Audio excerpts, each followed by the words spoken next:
अल्हम्दुलिल्लाह मदद कुन या मोइनुद्दीन चिश्ती, मदद कुन या मोइनुद्दीन चिश्ती।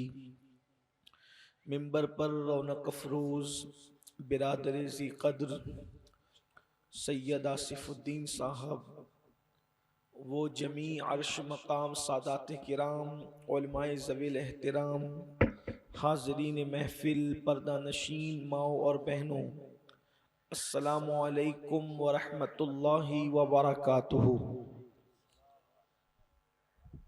आपको सलाम किया जा रहा है, आप तवज्जो फरमाएं। अस्सलामु अलैकुम व रहमतुल्लाहि व बरकातुहू। आप लोग सैयदी सरकार हज़रत मूसा क़ादरी रदी अल्लाह ताला अन्हु के दयार में रहते हैं। थोड़ा सा आप लोगों को बेदार रहना चाहिए और महफिल में आप हज़रात थोड़ा सा हिस्सा लें। आइए इससे कब्ल कि कुछ मारूज़ात पेश किए जाएं, हम सब मिलकर अपने आवाज़ और बुलंद करें, ज़िक्र अहले बैत सुनने आए, थोड़ा सा माहौल बनाएं और ज़िक्र अहले बैत जिस माहौल में सुना जाता है वो माहौल को बुलंद करते मेरे साथ मिलकर दुरूद शरीफ पढ़ें।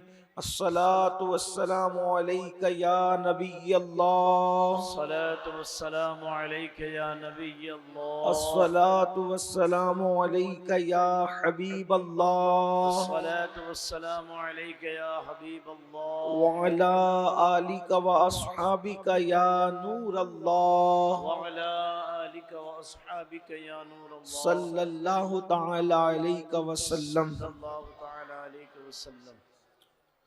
बारहाए सुहुफ गुनचहाए कुदुस अहले बैते नबुव्वत पे लाखों सलाम। सुभान अल्लाह, आब ततहीर से जिसमें पौधे जमे, सुभान अल्लाह, आब ततहीर से जिसमें पौधे जमे, उस रियाज़े निजाबत पे लाखों सलाम। सुभान अल्लाह, खूने खैरुर रसूल से है जिनका खमीर, खूने खैरुर रसूल से है जिनका खमीर, उनकी पाकीज़ा तीनत पे लाखों सलाम, उनकी बेलोस तीनत पे लाखों सलाम। सैयदा ज़ाहिरा तैयबा ताहिरा जाने अहमद की राहत पे लाखों सलाम। जिसका आंचल न देखा महो मेहर ने, उस रियाज़े निजाबत पे लाखों सलाम।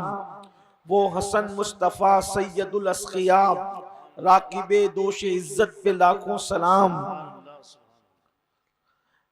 वो शहीद बला शाह गुलगो कबाब बेकसे दश्ते गुर्बत पे लाखों सलाम।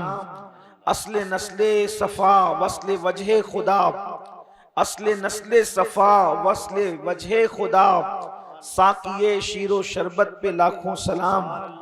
आज की ये महफिल 40 गांव की सरजमीन पर ज़िक्र अहले बैत और इस्लाह मुआशरा के हवाले से इनेकाद पजीर है।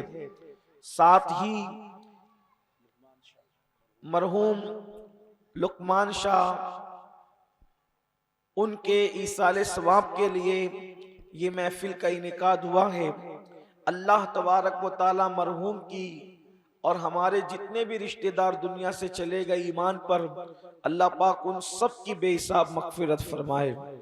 अल्लाह पाक सबके दर्जात को बुलंद फरमाए। मुख्तसर सा वक्त है, इस मुख्तसर से टाइम में आपके सामने अहले बैत अतहार का जिक्र करना है।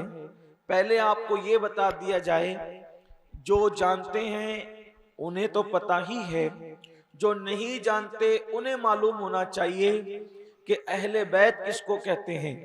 इतना याद रखें कि हमारे नबी मुस्तफ़ा जान रहमत सल्लल्लाहु अलैहि वसल्लम के जो घर के लोग हैं उनको अहले बैत कहते हैं।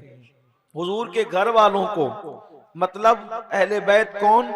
हुजूर की पाक बीबियां, हुजूर अलैहिस्सलातो तस्लीम की शहजादी सैयदा फातिमतुज़ ज़हरा, हुजूर अलैहिस्सलाम के दामाद और हुजूर के चचाजाद हजरत सरकार मौलाए कायनात शेर खुदा अली मुर्तज़ा करमल्लाहु ताला वजहुल करीम, और उनके साथ साथ इमाम हसन, इमाम हुसैन और क़यामत तक उनकी औलाद, उन सबको अहले बैत कहते हैं। और अल्लाह तबारक व ताला ने हर मोमिन को अहले बैत से मोहब्बत करने का हुक्म दिया। हर मुसलमान पे फर्ज है कि वो अहले बैत से मोहब्बत करे, यहाँ तक कि जिसके दिल में अहले बैत की मोहब्बत है उसको जन्नत की बशारत दी गई है, और जिसके दिल में अहले बैत की मोहब्बत नहीं है उसको जहन्नम की वईद सुनाई गई है। अल्लाह अकबर। यहाँ तक मेरे आका अलैहिस्सलाम ने फरमाया कि अल्लाह से इसलिए मोहब्बत करो कि वो तुम्हें रोजी अता करता है, वो तुम्हें रिस्क अता करता है, वो तुम्हें पालता है, इसलिए अल्लाह से मोहब्बत करो। और फरमाया मुझ मोहम्मद से इसलिए मोहब्बत करो कि मैं उसका रसूल और महबूब हूँ, और फरमाया मेरी अहले बैत से मेरी वजह से मोहब्बत किया करो। अल्लाह अकबर। मोहब्बत अहले बैत का सिला क्या है, मोहब्बत अहले बैत का इनाम क्या है? अल्लाह के रसूल मुस्तफा करीम रऊफुर रहीम सल्लल्लाहु अलैहि वसल्लम फरमाते हैं कि जो ये चाहता है कि अल्लाह उसकी उम्र में बरकत अता करे, अल्लाह उसकी उम्र बढ़ा दे, तो उसको चाहिए कि वो मेरी अहले बैत से मोहब्बत करे। अल्लाह अकबर। बल्कि यहाँ तक अल्लाह के रसूल अलैहिस्सलाम फरमाते हैं, एक मर्तबा मेरे और आपके आका मुस्तफा जान रहमत सल्लल्लाहु अलैहि वसल्लम हुजरे फातिमा में तशरीफ ले गए। मेरे आका हुजरे फातिमा में गए, सैयदा फातिमा तो ज़हरा के हुजरे में गए, और हुजरे में जाने के बाद अल्लाह के रसूल अलैहिस्सलाम ने सैयदा फातिमा से फरमाया, ऐ फातिमा तुम, अली, मैं, हसन हुसैन यानी पंजतन पाक। अल्लाह के रसूल अलैहिस्सलाम ने इन 5 नामों का जिक्र फरमाया। क्या फरमाया? ऐ फातिमा तुम, अली, हसन, हुसैन और मैं मोहम्मद, हम पांचों जन्नत में एक साथ एक कुब्बे में रहेंगे। यानी कि जन्नत का जो महल है, उसका जो गुंबद है, जो उसका कुब्बा है, अल्लाह अकबर। फरमाया हम दो पांचों एक साथ रहेंगे, जन्नत में एक मकाम में रहेंगे, जन्नत में एक दर्जे में रहेंगे। जब अल्लाह के रसूल ने फरमाया हम पांचों यानी पंजतन एक साथ रहेंगे, तो उस वक्त सैयदा फातिमा ने अर्ज किया, बाबा जान हम सब तो एक साथ रहेंगे पांचों, लेकिन जो दुनिया में हमसे मोहब्बत करते हैं वो लोग कहां रहेंगे? तो मेरे आका ने फरमाया, फातिमा जो हम पांचों से मोहब्बत करेगा, जन्नत के जिस दर्जे में हम रहेंगे वहीं पर उनको भी लाया जाएगा। सुभान अल्लाह। यानी अहले बैत से मोहब्बत का सिला क्या है? अगर कोई अहले बैत पाक से मोहब्बत करे तो उसको रसूलुल्लाह के दर्जे में अल्लाह पाक जन्नत अता फरमाएगा। इस मजमून की हदीस तिर्मिज़ी शरीफ के अंदर भी मौजूद है, जो सियाह सित्ता में से एक है। अब यहाँ एक बात लोग कहते हैं ये कैसे हो सकता है कि रसूलुल्लाह तो जन्नत के जिस दर्जे में होंगे वो जन्नत कितनी आला है, उस दर्जे में कौन जन्नत में गुलाम जा सकता है? तो हम लोगों को बताते हैं, दरअसल बात यह है, लोगों को सिर्फ समझाने के लिए, इसलिए कि दुनिया की मिसाल देकर समझाना। अल्लाह अकबर। ये रसूलुल्लाह की भी सुन्नत है और अल्लाह पाक की भी सुन्नत है। अल्लाह ने कुरान में कई जगह मच्छर की मिसाल, मक्खी की मिसाल, शहद की मक्खी की मिसाल, मकड़ी के जाले की मिसाल, इस तरीके से कुरान में मिसाल देकर अपने बंदों को समझाया है। रसूल पाक ने भी अपनी उम्मत को बहुत सी दुनियावी मिसाल देकर समझाई है। देखो कितना बड़ा सौदा है, कितना सस्ता सौदा है, कितना बड़ा इनाम है कि जो अहले बैत से मोहब्बत करेगा वो पंजतन पाक के साथ जन्नत में रहेगा, वो पंजतन पाक के साथ जन्नत में दाखिल किया जाएगा। यानी किसी भी इबादत पर यह सिला नहीं है जो मोहब्बत अहले बैत का सिला है, लेकिन लोगों के दिल में ख्याल आता है कि पंजतन पाक के साथ हम लोग गुलाम हैं, वो आका लोग हैं, हम तो उनके पैर की जूती के बराबर नहीं, हम तो उनके पैर के धूल के बराबर नहीं, हम तो उनके पैर के जर्रों के बराबर नहीं, फिर हम उनके साथ जन्नत में कैसे जाएंगे?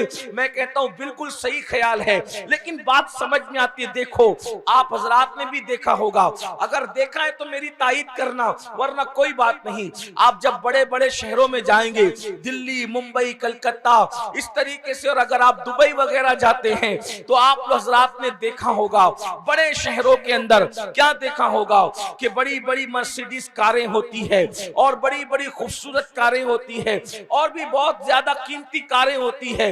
ऐसी कीमती कारें कि उन कारों को देख करके इंसान रश्क करता है और रश्क करने के बाद सोचता है या अल्लाह ये कार कितनी महंगी है, लाखों की है, करोड़ों की है, मैं कभी इसमें बैठूंगा कि नहीं बैठूंगा। बहुत सारे लोग हैं जो पूरी जिंदगी उन कारों को तकते रहते हैं लेकिन कभी उनमें उनको बैठना नसीब नहीं होता।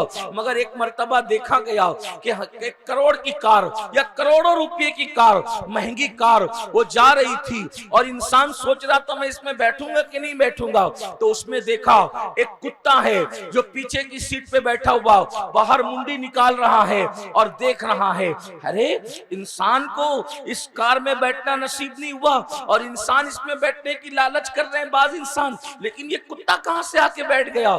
क्या ये कुत्ते के लिए कार बनी थी? इतनी महंगी कार, बताओ क्या ये कार कुत्ते ने खरीदी या ये कार कुत्ते के लिए थी? न कार कुत्ता खरीद सकता है और न कार कुत्ते के लिए बनी है। अरे कुत्ता तो कुत्ता ही होता है, कुत्ते की औकात नहीं कार खरीदने की और न कार बनाने वाले ने कुत्ते के लिए बनाई। तो फिर आप कहेंगे ये कुत्ता आया कहां से? इसकी औकात है कार में बैठने की, इसकी औकात है कार खरीदने की? खरीदने की तो औकात है ही नहीं, बैठने की भी औकात नहीं है। तो फिर कहा कि इसमें क्यों बैठा ये? तो कहा इसलिए बैठा कि ये कार का जो मालिक है ये कुत्ता उसका वफादार गुलाम बन गया, कुत्ता उसका वफादार बन गया। तो जहां मालिक गया साथ में कुत्ता भी गया। तो अरे दुनिया के मालिक का गुलाम बना या दुनिया के मालदारों का कुत्ता बना, उनका वफादार बना, तो जहां उसका मालिक जा रहा है वहां कुत्ता भी जा रहा है। इसीलिए तो कहते हैं अहले बैत के वफादार बन जाओ, अहले बैत जन्नत में जाएंगे, उन्हीं के साथ तुम्हें भी दाखिल किया जाए। तकबीर, नारे रिसालत, अज़मत अहले बैत। अहले बैत की शान ये है, सैयदा फातिमा, इमाम हसन, इमाम हुसैन, मौला अली, अल्लाह अकबर। लेकिन अब इनकी शान, एक बात और सुन लीजिए। तैमूर लंग का नाम सुना है? तैमूर लंग ने कुछ काम अच्छे भी किए, कुछ काम बुरे भी किए। बादशाह लोग तो अच्छा भी करते हैं, बुरा भी करते हैं। जो सियासत में रहेगा वो अच्छा भी करेगा, बुरा भी करेगा। सियासी लोग का हाल तो बादशाह लोग थे, अच्छा भी किया, बुरा भी किया, किसी को कत्ल भी किया, कोई मस्जिद भी बना दी, कोई किताब भी जो है वो लिखवा दी, ये सब कुछ किया। लेकिन काम उसने ज्यादा बुरे किए, जो है वो है। तैमूर लंग ने काम बुरे ज्यादा किए, अच्छे कम किए। जब तैमूर लंग मर गया, उसको मौत आई। उसके मरने के बाद, तैमूर लंग के मरने के बाद, उसका जो दोस्त था, करीबी दोस्त, उसने ख्वाब में देखा कि एक तख्त बिछा हुआ है, उस तख्त पर अल्लाह के रसूल बैठे हुए हैं और हुजूर के कदमों में तैमूर लंग बैठा हुआ है। तैमूर लंग हुजूर के कदमों में बैठा है। तो उसने ख्वाब में देखकर कहा, ओ दुश्मने खुदा, ओ अल्लाह के दुश्मन, तूने कोई अच्छे काम तो किए नहीं, तू इतना बड़ा कैसे हो गया और कब से हो गया कि तू रसूलुल्लाह के कदमों में बैठने लगा? तो अल्लाह अकबर, सवाल उससे किया जा रहा था। हुजूर ने फरमाया, पूछने वाले ये गुनहगार था सही, मगर मेरी अहले बैत से सच्ची मोहब्बत करता था, इसलिए इसको ये मकाम अता किया गया। सुभान अल्लाह। कि मरने के बाद इसको रसूलुल्लाह के कदमों में बैठना नसीब हुआ। यह है अहले बैत की मोहब्बत का इनाम। अल्लाह अकबर। आइए एक बात और सुन लें, फिर मैं अपने उन्वान की तरफ आता हूँ। बड़ा खूबसूरत सा वाकया है, बड़ा हसीन सा वाकया है। अल्लाह अल्लाह, अहले बैत से मोहब्बत करने का इनाम क्या है। हमारी जमात के बड़े आलिम दीन हजरत रईसुल कलम अल्लामा अरशदुल कादरी रहमतुल्लाहि ताला अलैह ने एक वाकया बड़ा खूबसूरत अपनी किताब में लिखा है। इस वाक़े को इमाम यूसुफ नबहानी ने भी अपनी किताब में लिखा है। इस वाक़े को अल्लामा जलालुद्दीन अमजनी ने भी अपनी किताब में लिखा है। इस वाक़े को मुख्तलिफ बुजुर्गों ने अपनी किताब में लिखा है। वाक़या क्या है? अल्लाह अकबर। हाजी इमदादुल्लाह मुहाजिर मक्की ने भी इस वाक़े को अपनी किताब में लिखा है। अल्लाह अल्लाह। अब जरा 40 गांव वालों थोड़ा तवज्जो के साथ सुनो, मोहब्बत अहले बैत का सिला क्या है। अहले बैत से मोहब्बत करने का इनाम क्या है। वाकया यूं है, अल्लाह अकबर, समरकंद की सरजमीन है, समरकंद की सरजमीन है। एक सैयदजादी यानी रसूलुल्लाह के औलाद में से एक सैयदजादी अल्लाह अल्लाह बेवा हो गई, और बेवा होने के बाद उनकी 4 या 5 बेटियां थी। उन बेटियों को रखने के लिए कहीं जगह न थी, कहीं जगह नहीं थी। तो क्या हुआ, दुपट्टे फट गए हैं, सर छुपाने के लिए जगह नहीं है, कोई मकान नहीं है, कोई जगह नहीं है, कोई रखने का साजो सामान नहीं है। ऐसे के अंदर वो सैयदजादी ने अपनी बेटियों को कहीं पर बिठाया, और बिठाने के बाद कहा, ऐ मेरी बेटियों, ऐ शहजादियों, एक काम करती हूँ, इस शहर के अंदर बहुत बड़े रईस लोग हैं, बड़े मालदार लोग हैं, मैं उनके पास जाती हूँ और जाकर बताती हूँ कि हम सैयद लोग हैं, रसूलुल्लाह के खानदान के लोग हैं, हुजूर की अहले बैत हैं, तो शायद वो हम पे रहम करेंगे, हमारी मदद करेंगे, हमारी इमदाद करेंगे। ऐसे में जो शहर का सबसे बड़ा मालदार था, सबसे बड़ा रईस था, उसके दरवाजे पे गई, दरवाजे पे दस्तक दी, रईस बाहर निकला, मालदार बाहर निकला, और निकलने के बाद उसने पूछा क्या बात है। उस शहजादी ने कहा, देखो, जिस नबी का कलेमा पढ़ते हो, मैं उस नबी की औलाद में से हूँ, उस नबी के खानदान में से हूँ, मैं सैयदजादी हूँ, सैयद हूँ मैं, और मेरी बेटियां हैं, उनको सर छुपाने के लिए जगह नहीं, उनके दुपट्टे फट चुके हैं, उनके कपड़े बोसीदा हो चुके हैं, क्या तुम हमारी मदद कर सकते हो। शायद उस सैयदा के दिल में ख्याल ये रहा होगा कि अगर मैं ऐसे ही भीख मांग लूं तो वो मुझे थोड़ी सी कुछ रकम दे करके भेज देगा, वापस कर देगा, लेकिन अगर अपना नसब बताऊंगी, ये बताऊंगी कि मैं नबी के खानदान की हूँ, तो मेरी वो मुकम्मल मदद करेगा।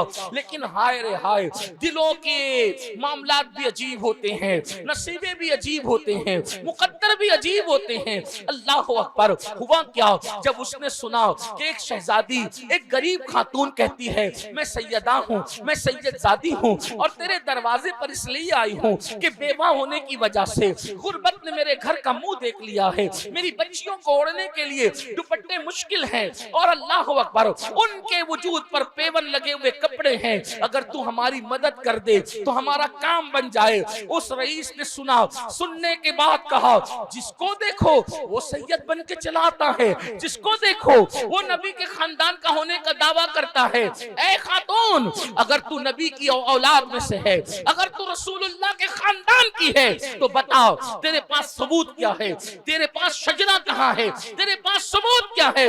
उसने कहा, रईस, ऐ मालदार आदमी, जिसके पास खाने को रोटी न हो, जिसके पास खाने को लुकमा न हो, वो शजरा लेकर कहाँ घूमे। बस इतना ही है कि हम सैयद हैं और हमें कुछ नहीं पता। अल्लाह अकबर। उसने कहा, चले जाओ यहाँ से, मैं तुम्हारी कोई मदद नहीं कर सकता।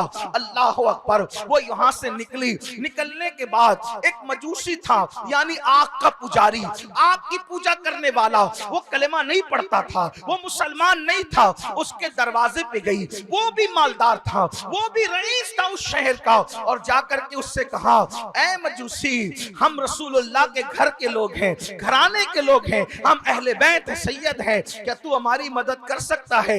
उसने सुन रखा था मेरे आका की सीरत, आकाए करीम की सीरत तैयबा। उसने कहा, अरे मेरे तो भाग जगे, मेरी तो किस्मत जगी। हुजूर की शहजादी मेरे घर आई और कहा, आप अंदर आए। अंदर बुलाया और फिर कहा, मालिका, तू उस नबी की शहजादी है, तू उस नबी की औलाद में से है जिसने कभी किसी को खाली नहीं लौटाया, कभी किसी को मायूस नहीं किया। ये घर अब मेरा नहीं है, ये घर आपका है, आप हुक्म करें हम वो करेंगे। अल्लाह अल्लाह। अपनी बीवी को भेजा, उनके साथ उनकी बेटियों को बुलाया, उन्हें कपड़े दिए, उनको हर आराम दिया। अल्लाह अकबर। फिर क्या हुआ, समरकंद की सरजमीन पर जो सूरज पूरे तमकनत के साथ, पूरे तमकतराक के साथ, तो पूरे उसको एहतशाम के साथ जो उफक पर जगमगा रहा था, आखिर वो ढला, और ढलने के बाद जो है वो सूरज ने अपना मुंह बादलों में छुपा लिया, यानी समरकंद में शाम हो गई। शाम फिर रात की सिया जुल्फों में ढलती चली गई, और जब रात की सिया चादर ने समरकंद की सरजमीन पर अपना डेरा डाला तो रोने वाले मुसल्लों पे रोने लगे, सोने वाले बिस्तरों पे सोने लगे। अय्याश लोगों के यहाँ मैं कदों में जाम उछलने लगे। कोई आंखों से आंसू बहा रहा है, कोई मुसल्ले पर रो रहा है, कोई बिस्तर पे सो रहा है, किसी की यहाँ बादा वो जाम है। अल्लाह अकबर। ऐसे में वो रईस समरकंद भी सोया। अल्लाह अकबर।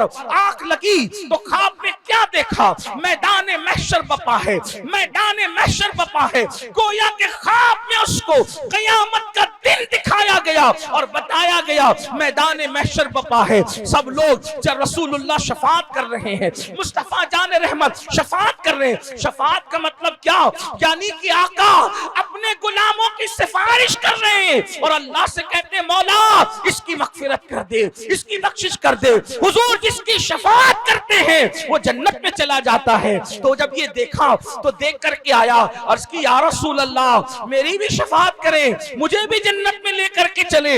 आका ने फरमाया कौन है तू?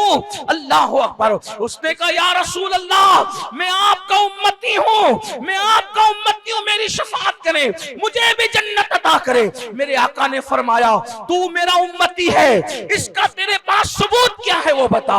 तू मेरा उम्मती है, इसका तेरे पास सबूत क्या है वो बता। और फिर आका ने फरमाया मेरी शहजादी, मेरी बेटी तेरे घर मजबूर होकर आई तो तूने उसके सैयद होने का सबूत मांगा, अब बता तेरे उम्मती होने का सबूत क्या है। और फिर मेरे आका ने उसको वहां से भगा दिया। जैसी भगाया उसकी आंख खुली, आंख खुलने के बाद रोया, पीटने लगा सर को और कहा मैं हलाक हो गया, मैं बर्बाद हो गया। इसी आलम में सुबह हुई, इसी आलम में सुबह हुई। जब सुबह हुई अल्लाह अकबर, उसके नौकर चाकर, उसके बीवी बच्चे सब परेशान, रो रहा है, सब रो रहे हैं। हुआ क्या? उसने बताया हुजूर ने मुझे ख्वाब में भगा दिया और मैंने सैयदा को झिड़की दिया, हुजूर ने मुझे झिड़क करके भगा दिया। अल्लाह अकबर। किसी ने कहा सैयदा तेरे दरवाजे से मजूसी के दरवाजे पे मैंने जाते देखा, शायद वो मजूसी के घर में है। जैसे ही वो रईस समरकंद गया, दस्तक दी, वो शख्स बाहर आया। उसने कहा क्या तेरे घर हमारे नबी की शहजादी सैयदा आई है? उसने कहा हाँ। उसने कहा कि हम मुसलमान हैं और तू काफिर है, इसलिए हम अपने नबी की बेटी की खिदमत के ज्यादा हकदार हैं। जल्दी से नबी की शहजादी को हमारे घर भेजो और हमारे सुपुर्द करो, हम उनकी खिदमत करेंगे। अल्लाह अकबर। उसने कहा कि काफिर था पहले, अब मैं काफिर नहीं हूं, तू मुझे काफिर कह रहा है। मैं काफिर पहले था, कल तक था, रात तक था, अब मैं काफिर नहीं हूं। और तूने कल झिड़की दे के भगाया था और आज लेने आया हक जताने, और फिर ख्वाब में हुजूर ने तुझे भगाया, झिड़कियां दी, तो वो ख्वाब देख करके तू आया है। उसने कहा मेरा ख्वाब तुझे कैसे पता चला? तो उसने बताया जिस ख्वाब में तुझे झिड़की दे के भगा रहे थे उसी ख्वाब में मुझसे कह रहे थे तूने मेरी औलाद की खिदमत की, कलमा पढ़ के मुसलमान हो जा और इस जन्नत में दाखिल हो जा। नारे तकबीर, नारे रिसालत, नारे रिसालत, अज़मत अहले बैत मुस्तफा। आप मुझे बताएं अल्लाह अकबर, जब इतने दूर के दौर के सैयदों की मोहब्बत एक मजूसी को ये मकाम अता करती है, तो जो इमाम हसन और इमाम हुसैन से मोहब्बत करे, जो अली और फातिमा से मोहब्बत करे, लेकिन सहाबा के एहतराम के साथ, खुलफाए राशिदीन की ताज़ीम के साथ, अल्लाह उसको क्या मकाम अता करेगा। बड़ी माजरत के साथ आज हम लोग अहले बैत की मोहब्बत का दावा तो करते हैं, लेकिन आज हमारे दिलों में वैसी मोहब्बत अहले बैत नहीं जैसी होना चाहिए। इसलिए कि आज हम लोग क्या समझते हैं, इमाम हुसैन की मोहब्बत का मतलब बस यही कि चलो शरबत बनाकर उनके नाम से पिला दो, खिचड़ा बनाकर उनके नाम से पिला दो। अली पाक की मोहब्बत इतनी कि उनके नाम से फातिहा दिला दो। यकीनन आप जो करते हैं फातिहा दुरूद करते रहो, लेकिन उनके नक्शे कदम पर हमने चलने की कितनी कोशिश की। आओ मैं उनकी जिंदगी के चंद वाकयात आपकी खिदमत में पेश करता हूँ और फिर आपसे पूछना चाहता हूँ, ऐ 40 गांव की सरजमीन पर एक अल्लाह के वली और इतने बड़े वली के पड़ोस में रहने वालों, आपसे पूछना चाहता हूँ क्या हमारे घर का वो माहौल है जो अहले बैत के घर का माहौल था? अल्लाह अकबर। आज आइए मैं आपके सामने पेश करूं अहले बैत में सैयदा फातिमातुज़ ज़हरा, इनकी जिंदगी देखें। आप जानते हैं सैयदा फातिमा कौन है? मेरे नबी की 4 शहजादियों में सबसे आखिरी शहजादी है। मेरे आका अलैहिस्सलाम की शहजादियों में अल्लाह अकबर सबसे आखिर में है। लेकिन इनकी शान क्या है? अल्लाह अल्लाह, सैयदा फातिमातुज़ ज़हरा के तक़वे का, परहेज़गारी का आलम ये था। अगर माएँ और बहनें मौजूद हैं तो मैं उनकी भी तवज्जो चाहता हूँ, औरतें मौजूद है तो उनकी भी तवज्जो चाहता हूँ। आज औरतें सैयदा फातिमा का नाम तो लेती है, सैयदा फातिमा की कनीज होने का दावा तो करती है, लेकिन सैयदा फातिमा का कोई किरदार आज हमारे घरों में मौजूद नहीं। हमारे घरों में सीरियल की अदाकारा का किरदार है, हमारे घरों में फिल्मों की अदाकारा का किरदार है, हमारे घरों में हीरो हीरोइन की जिंदगी है, हमारे घरों में अहले बैत का किरदार नहीं, रसूलुल्लाह की सुन्नतें नहीं। जानते हैं आज की लड़कियां, आज की बेटियां 2-2, 3-3 हजार के कपड़े खरीद कर भी अपनी आबरू और इज्जत की हिफाजत नहीं कर पा रही है। मगर अल्लाह अकबर, ये मेरे नबी की शहजादी है सैयदा फातिमातुज़ ज़हरा, जिनकी शान ये थी, जिनके सर के दुपट्टे को कभी चांद और सूरज ने भी नहीं देखा। सैयदा फातिमा की शान ये है, जिसके दुपट्टे को कभी चांद और इंसान नहीं, मर्द नहीं, मैं चांद और सूरज की बात कर रहा हूं, जिसके दुपट्टे को भी कभी चांद और सूरज ने नहीं देखा।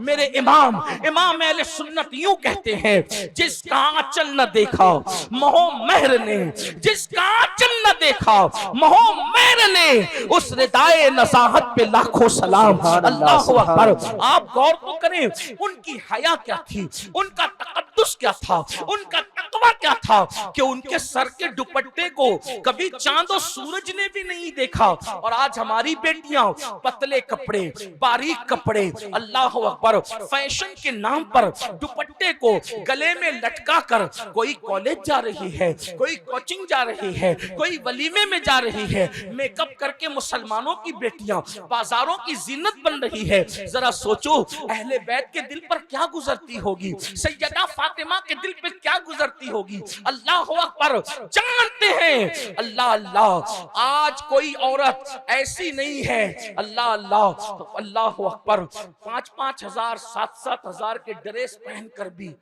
औरतें पर्दा नहीं कर पा रही हैं। लेकिन सैयदा फातिमा का हाल ये था कि दुपट्टा इतना फट चुका था, इतना फट चुका था कि अब पहनने के काबिल न रहा।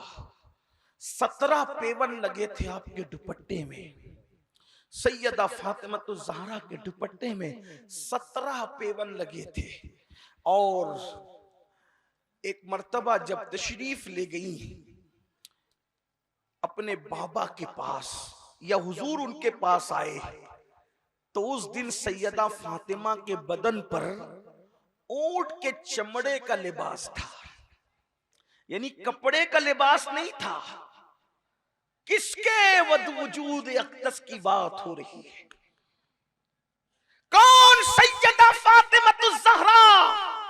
जब वो आती थी अल्लाह के रसूल से मिलने, तो अल्लाह के रसूल उनके लिए उठ करके खड़े हो जाते थे, उनके लिए मेरे आका उठकर खड़े हो जाते थे। और सिर्फ खड़े नहीं होते थे, सैयदा फातिमा अपने बाबा के हाथ चूमती थी और बाबा उनकी पेशानी चूमते थे, अल्लाह के रसूल उनकी पेशानी चूमते थे और पेशानी चूम कर कहते थे, फिदा की उम्मी व अबी या फातिमा, ए फातिमा तुझ पर मेरे माँ बाप कुर्बान। सुभान अल्लाह। जब सैयदा फातिमातुज़ ज़हरा के वजूद नाज पर अल्लाह के रसूल ने ऊंट के चमड़े का लिबास देखा।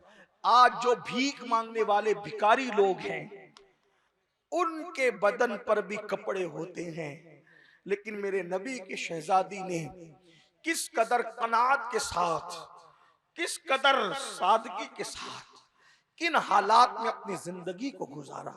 उनकी शान ये थी, अगर वो चाहती तो रोजाना जन्नत का नया लिबास आता, लेकिन उन्होंने उसको पसंद नहीं किया, उन्होंने गुर्बत को तरजीह दी, इख्तियारी फक्र फाका इख्तियार किया। जब आका ने, देखो बाप तो बाप होता है, जो बाप अल्लाह अकबर सैयदा फातिमा का जो बाबा पूरी कायनात के लिए वो रहमतुल लिल आलमीन बनकर आए थे, तमाम आलमीन के लिए रहमत बनकर आए थे। ये एक कायनात नहीं बल्कि हर कायनात के लिए रहमत बनकर आए थे। वो रसूल अपनी शहजादी से कितना प्यार करते होंगे, जिन्होंने जानवरों से प्यार किया, उम्मत से प्यार किया, गुनहगारों से प्यार किया, उनको अपनी शहजादी से कितना प्यार होगा। बाप तो बाप होता है। जब अपनी शहजादी के बदन पर आपने ऊंट के चमड़े का लिबास देखा तो शहजादी को ऊंट के चमड़े के लिबास में देखकर हुजूर की आंखों में आंसू आ गए। अल्लाह के रसूल रोने लगे। जब मेरे आका रोए तो सैयदा फातिमा भी रो पड़ी। मेरे आका ने फरमाया, फातिमा आज तेरे बदन पे ऊंट के चमड़े का लिबास है। सैयदा रो पड़ी और मेरे आका से कुछ नहीं कहा। तो सरकार ने फरमाया, फातिमा गम न करो, सैयदा गम न करो, सब्र करो, इसलिए कि दुनिया वालों के लिए दुनिया की नेमतें हैं, मोहम्मद और आले मोहम्मद के लिए जन्नत की नेमतें हैं। अल्लाह अकबर। सैयदा ने कहा, बाबा हाल ये है, अब हाल ये है कि एक एक महीना हो जाता है घर में चूल्हा नहीं जलता। अल्लाह अकबर। मेरे आका ने फरमाया, अल्लाह तेरी भूख में तेरी मदद करे। आप इस अंदाज के साथ जिंदगी गुजारती हैं, लेकिन हालत क्या है? आज की औरतें, आज के मर्द एक दिन में 3-3 मर्तबा पेट भर के खाना खाते हैं, एक दिन में 2-2, 3-3 लिबास तब्दील करते हैं, लेकिन अल्लाह की दी हुई नेमत से कोई अय्याशी कर रहा है, कोई जिना के अड्डों को आबाद कर रहा है, कोई गुनाह के अड्डों को आबाद कर रहा है। लेकिन ये नबी का अहले बैत, नबी के अहले बैत है, नबी का खानदान है। एक एक महीने तक घर में चूल्हा नहीं जलता है, मगर इबादत का हाल ये है, इबादत की कैफियत ये है। अल्लाह अकबर। एक वक्त की नमाज छूटना तो दूर की बात है, फर्ज तो फर्ज है। अल्लाह अकबर। सुन्नतें तो सुन्नतें हैं, वाजिबात तो वाजिबात है। जब सैयदा फातिमा रात होती है तो अपने बच्चों को सुला करके मुसल्ले पर आती है, और जब नमाज शुरू करती है तो सैयदा फातिमा की नमाज का ये आलम है कि एक ही सजदे में पूरी रात गुजर जाती है, सुभान रब्बियल आला कहने में पूरी रात गुजर जाती है। और जब सब का सवेरा नमूदार होता है और मौज़िन की आवाज कानों से टकराने का वक्त आता है तो इंतहाई हसरत के साथ जल्दी जल्दी अपनी नमाज मुकम्मल करती है और फिर रब से अर्ज करती है, मौला तूने रात इतनी छोटी बनाया, तूने रात इतनी कलील बनाया कि तेरे नबी की बेटी फातिमा दिल खोल के सजदा भी न कर सकी। मौला कोई एक रात तो इतनी लंबी दे दे कि फातिमा दिल खोल के सजदा करे, फातिमा मन भर के सजदा करे। आप अंदाजा करें ये अहले बैत की जिंदगी है। हमने क्या अहले बैत से सीखा? आज हमारे घर की औरतें, आज हमारा हाल, अपने बच्चों का हाल ये है, कोई नमाज नहीं पढ़ता। उम्मत का 95% तबका नमाज से कोसों दूर है, मस्जिदें वीरान है, घरों में तो औरतें नमाज पढ़ती नहीं। अल्लाह अकबर। औरतें कहती हैं, मौलाना हमें बच्चे संभालना है, मौलाना हमें खाना पकाना है, हमें कपड़े धुलना है, हम कैसे नमाज पढ़ेंगे? मैं कहता हूं तुम्हें ज्यादा काम है या सैयदा फातिमा तो ज़हरा को ज्यादा काम था? आप जानते हैं सैयदा फातिमा की जिंदगी, आज तो गरीब से गरीब के घर में भी जो वो चक्की चलाना नहीं पड़ती बल्कि चक्की से आटा पीस करके आता है।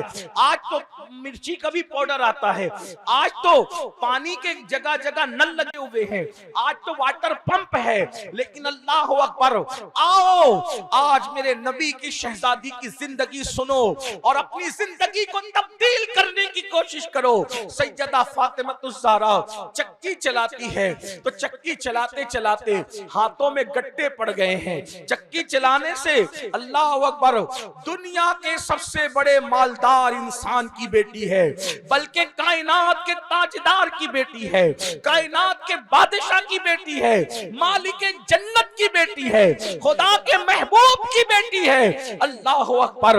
अगर वो चाहती तो जन्नत की हूरें उनका काम करती, वो चाहती फरिश्ते उनके मददगार होते, लेकिन हाथ से चक्की चला रही है और हाथों में गट्टे पड़ गए हैं। मौलाए कायनात फरमाते हैं, फातिमा ज़हरा जब मशकीज़ा अपने कंधों पे पीठ पे के लाद कर उठा करके पानी भरती थी।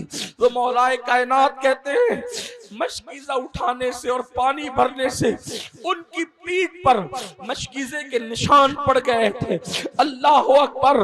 एक दिन सैयदा फातिमा से मौला अली ने कहा, फातिमा तुम्हारे हाथों में गट्टे पड़ गए हैं, तुम्हारी पुष्ट पर मशकीज़े का निशान पड़ गया है, सारे काम अपने हाथ से करती हो, अपने बाबा से जो सबको देते हैं जरा कोई गुलाम मांग लो, कोई कनीज मांग लो। अल्लाह अकबर।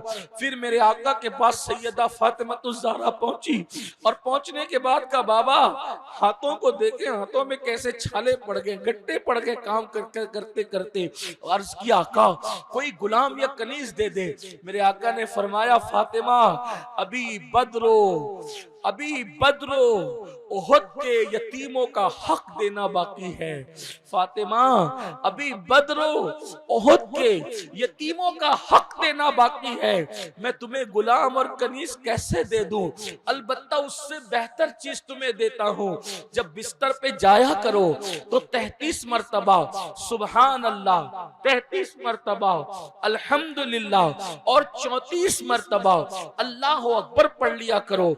इससे तुम्हारी थकन खत्म हो जाएगी और ये गुलाम और कनीज से बेहतर है। अल्लाह अकबर। वो लेकर सैयदा फातिमा लौट गई। आपको बताऊं मैं तो मौला अली और इमाम हसन और इमाम हुसैन की जिंदगी क्या पढ़ूं, सैयदा फातिमा की बात आई है। औरतों की खास तवज्जो चाहता हूं। जिस दिन मेरे नबी ने विसाल फरमाया, जिस दिन अपने नबी का विसाल हुआ, उस दिन से लेकर सैयदा फातिमा अपने विसाल तक 6 महीने तक हयात रही। कितने दिन? 6 महीने। उन 6 महीनों में सैयदा फातिमा ने कभी नहीं मुस्कुराया, 6 महीनों में कभी नहीं मुस्कुराया। लेकिन जिस दिन आपका विसाल होने वाला था, 6 महीने में आपने पहली और आखिरी मर्तबा मुस्कुराया। क्यों मुस्कुराया? आप भी सुन लें और मेरी बहनें भी सुन ले। याद रखो आज बाप अपनी बेटी की तरबियत ऐसे नहीं कर रहा है जैसे रसूलुल्लाह ने अपनी शहजादियों की तरबियत की थी।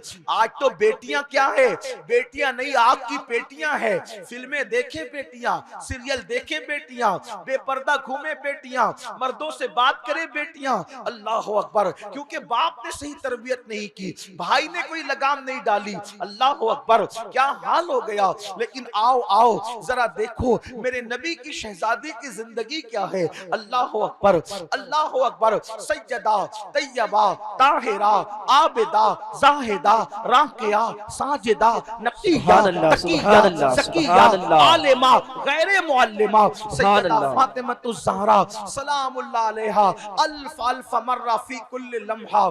6 महीने रसूलुल्लाह के बाद हयात रही, कभी आंख से आंसू खुश्क नहीं हुआ। सैयदा फातिमा 6 महीने रसूलुल्लाह के बाद हयात रही, लेकिन कभी आंख से आंसू खुश्क नहीं हुआ। रोती थी अपने बाबा की याद में, सिर्फ रोती ही रही।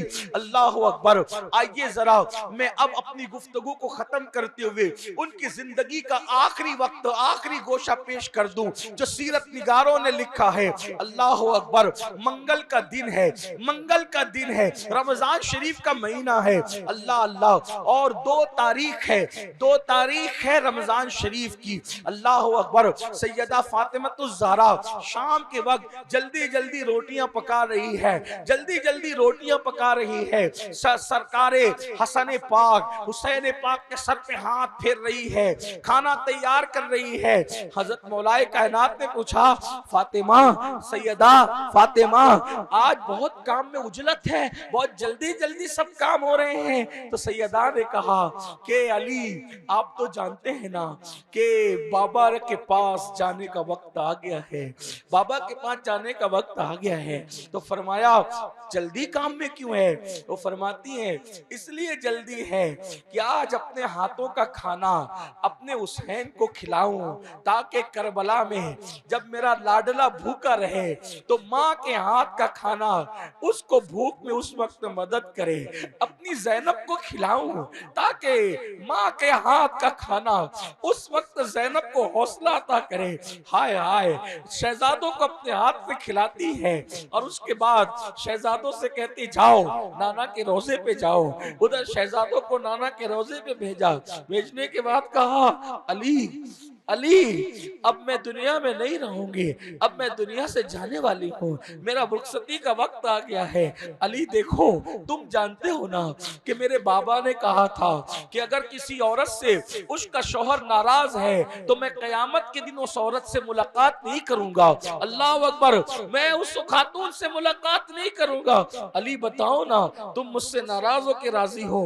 मौलाए कायनात की आंखों में आंसू आ गए। अली ये मुर्तजा ने कहा फातिमा, जिस दिन से तुमसे निकाह हुआ उस दिन से आज तक तुमने मुझे कभी नाराज नहीं किया और मैं तुमसे कभी नाराज नहीं हूँ। फातिमा मैं तुमसे राजी हूँ। जब मौला कायनात ने कहा कि मैं तुमसे राजी हूँ, अल्लाह अकबर, चूंकि मेरे आका ने उनको वसीयत की थी, एक मर्तबा ऐसा हो गया था कि दोनों हंसी मजाक कर रहे थे। मौला अली और सैयदा फातिमा हंसी मजाक हंस बोल रहे थे।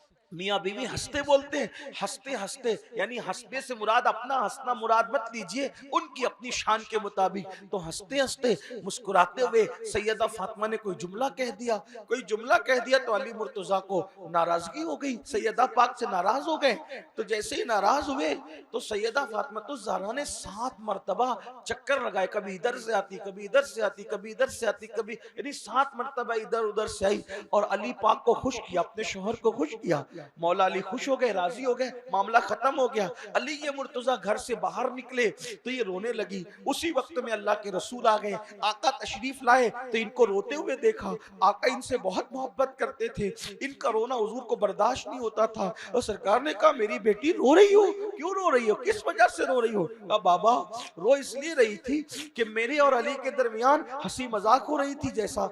फिर कहता हूँ अपनी तरह हंसी मजाक कयास न करे, हम हंसी मजाक कर रहे थे, उतने मेरी जबान से हंसी में कोई जुमला निकल गया, अली नाराज हो गए। कहा फिर आका ने पूछा फिर? कहा हुजूर मैंने उनको राजी किया, 7 चक्कर लगाए अपने शौहर के, कभी इधर से आई, कभी इधर से आई, कभी उनको राजी कर लिया। कहा राजी कर लिया तो फिर क्यों रो रही हो? कहा बाबा इसलिए रो रही हूँ, आखिर मेरी जबान से ऐसा जुमला क्यों निकल गया कि जिससे मेरे शौहर नाराज हो गए, हालांकि राजी हो गए थे, फिर भी रो रही है। तो अब आका क्या फरमाते हैं, ये नहीं कहते तूने तो राजी कर लिया ना बेटी, क्या फिक्र करती हो, ऐसा नहीं कहा। क्या कहा? फातिमा, खवातीन अच्छी तरह सुने, फातिमा अच्छा हुआ तुमने अली को राजी कर लिया। और फिर फरमाते फातिमा अगर अली को तुम राजी न करती और उसी हालत में तुम्हारा विसाल हो जाता तो मैं तुम्हारा जनाजा भी न पढ़ने आता, मैं तुम्हारा जनाजा पढ़ने ना आता, क़यामत के दिन तुमसे मुलाकात न करता। ये तरबियत की थी अपनी शहजादी को, ये तरबियत, बाप की तरबियत, माँ की तरबियत, घर की तरबियत, ये माहौल बनाती है। आज तो तरबियत का माहौल ही खत्म है, बल्कि आज तो बेटियों को वर्गलाया जाता है। बेटियों से कहा जाता है तेरा शौहर अगर तकलीफ दे रहा है घर आके बैठ जा, हम तुझे पाल लेंगे। ये नबी ये पाक की तालीम नहीं है, ये गंदे लोगों की बात है। जो लोग बेटियों को बुलाते हैं, कुछ तो कहते हैं हम तलाक ले लेंगे और उस पे कोर्ट से केस करेंगे, उसको सताएंगे, उसकी औकात याद दिलाएंगे। शरीफों का काम नहीं, रसूलुल्लाह के गुलामों का ये काम नहीं। वो बेटियों को यूं तरबियत देते हैं, शहजादी अपनी बेटी से कहते मेरी बेटी, मेरी लाल, हमने तो तुझे पाल पोस कर शौहर के हवाले किया। अब शरीफ बेटियों की शान ये है कि वो माँ के घर से दुल्हन जोड़ा पहन के निकले और शौहर के घर से कफन पहन के निकले। ये शरीफ बेटियों की पहचान है। लेकिन आजकल सीरियलों को देखकर हालात बदल रहे हैं और मर्दों का हाल भी ये। अब अली मुर्तजा की तरह प्यार देने वाला कौन सा मर्द रह गया? मर्दों का हाल तो ये है, सालन में नमक ज्यादा हो तो तलाक की धमकी देते हैं, माँ के घर से आधा घंटा लेट आई तो मारते हैं। याद रखो मर्दों को नसीहत की जाती है, थोड़ा आप भी ख्याल करें, औरत मारने की चीज नहीं। अल्लाह के रसूल फरमाते हैं जो अपनी बीवी को मारेगा वो थूक कर चाटने वाला है, वो थूक कर चाटने वाला है। आका फरमाते हैं औरत की इज्जत शरीफ लोग करते हैं, कमीने लोग औरत की इज्जत नहीं करते। आका ने कमीना फरमाया उनको जो औरतों की इज्जत नहीं करते। और मेरे आका सल्लल्लाहु अलैहि वसल्लम के जिन्होंने दंदान शहीद किए, हुजूर ने उन पर लानत नहीं की। हुजूर अलैहिस्सलाम को खून में नहलाया, हुजूर ने उन पे लानत नहीं की। हुजूर अलैहिस्सलाम के चचा को जिन लोगों ने शहीद किया, जिन लोगों ने मेरे आका के सगे चचा का कलेजा निकाला सीना चीर के और दांतों तले दबाया, दांतों में चबाया, उन कलेजा चबाने वालों पर भी अल्लाह के रसूल ने लानत नहीं की। किस पे लानत की? मेरे आका फरमाते हैं जो शौहर अपनी बीवी को मारता है, तकलीफ देता है, उस पर अल्लाह की और उसके रसूल की लानत हो। अल्लाह। हुजूर ने अपनी जान के दुश्मनों पे लानत नहीं की, लेकिन औरतों पे जुल्म करने वाले शौहरों पे लानत की। आज कौन सा मर्द है जो बीवी के साथ वो सुलूक करता है जो हुजूर ने सुलूक करने का हुक्म दिया? औरतें मारी जाती है, औरतें तकलीफ दी जाती है, औरतें सताई जाती है। बल्कि कुछ मर्द तो ऐसे हैं कि अपनी बीवी को घर में छोड़कर इसके उसके चक्कर में लगे रहते हैं। ये इंतहाई बदतरीन लोग हैं, उनको अल्लाह की बारगाह में कयामत के दिन खड़े होना है। अरे जिसने चिड़िया पे जुल्म किया वो जहन्नम में जाएगा, तो जिसने बीवी पे जुल्म किया उसका अंजाम क्या होगा? दौलत के नशे में, माल के नशे में, जवानी के नशे में अल्लाह रसूल की नाफरमानी करते हो। नहीं नहीं, जमीन पे नाफरमानी करने नहीं आए, जमीन पर याशी करने नहीं आए, जमीन पे आवारगी करने नहीं आए, बल्कि जमीन पर सजदे करने के लिए आए, जमीन पे इबादत करने के लिए आए, जमीन पे अल्लाह को राजी करने के लिए आए, जमीन पर नेक अमल करने के लिए आए। अल्लाह अकबर। क्या हो गया मुसलमानों को? जब तक मुसलमान अल्लाह के नबी की सीरत और रसूलुल्लाह की जिंदगी पढ़ के, जब तक मुसलमान अल्लाह के नबी की जिंदगी पढ़ के जिंदगी गुजारता था, तब तक वो अपनी बीवी के साथ अच्छा सुलूक करता था, वो अपने घर वालों के साथ अच्छा सुलूक करता था। कुछ लोग तो हम लोगों से कहते मौलाना, हमारे दोस्त यारों में भी कुछ लोग कहते हैं मौलाना हम जब घर में जाते हैं अपनी तो घर में ऐसी है कि जैसे ही घर में दाखिल होते हैं बच्चा उधर छुपता है, बीवी उधर भागती है और ये और घर में एकदम अजीब सा माहौल हो जाता है। हम कहते हैं कि फिर तू शौहर नहीं है, फिर तू अपने वक्त का दज्जाल है। दज्जाल क्यों? इसलिए कि तू जालिम है। अच्छा शौहर वो है, अच्छा बाप वो है कि घर में वो आए तो उसके आने से पहले बीवी सोचे कि मेरे खुशियों का मालिक आ रहा है, मेरे मन का राजा आ रहा है, मेरा सरताज आ रहा है। आएगा तो किन किन अलकाब से मुझे याद करेगा, मुझे प्यार देगा, मुझे मोहब्बत देगा। बीवी इंतजार करे कि वो कब आएगा और बच्चे कहे अब्बा कब आएंगे, ताकि हम सीने पे कूदेंगे, दामन पकड़ेंगे और कंधे पे बैठेंगे और लाड़ पाएंगे, प्यार पाएंगे। जुल्म करने वालों को अल्लाह पसंद नहीं करता। अरे कुत्तों पे जुल्म करने वाले भी और बिल्ली पे जुल्म करने वाले भी इबादतों के बावजूद जहन्नम में जाएंगे। तो जो अपनी बीवी बच्चों पे जुल्म करे, बीवी को मारे, बच्चों को मारे, घर में तूफान करे, उनका क्या हाल होगा? रसूलुल्लाह तो अपने घर में अपना काम अपने हाथ से करे और हम उठ करके पानी भी नहीं पीते, उठ करके पानी भी नहीं लेते। हाल ये है। मेरे आका अलैहिस्सलाम की ज़ौजा उम्मुल मोमिनीन सैयदा आयशा सिद्दीका फरमाती है कि हुजूर हमसे इतना प्यार करते थे कि अगर दूध पीना होता तो दूध का कटोरा पहले खुद नहीं पीते। आजकल तो बीवी का जूठा अगर कोई पी ले, बचा हुआ पी ले, तो लोग उसको हैरत की नजर से देखते हैं। लेकिन अल्लाह के रसूल के बारे में उम्मुल मोमिनीन सैयदा आयशा सिद्दीका फरमाती है कि अल्लाह के रसूल दूध का प्याला पहले खुद नहीं पीते, हमको देते और हम पी करके जब बचाकर हुजूर को देते तो जहां हमारे होठों का निशान होता, उन निशान को देखकर उसी जगह पे लब लगा करके हुजूर वहां से दूध नोश फरमाया करते थे। ये घर में मोहब्बत का माहौल था।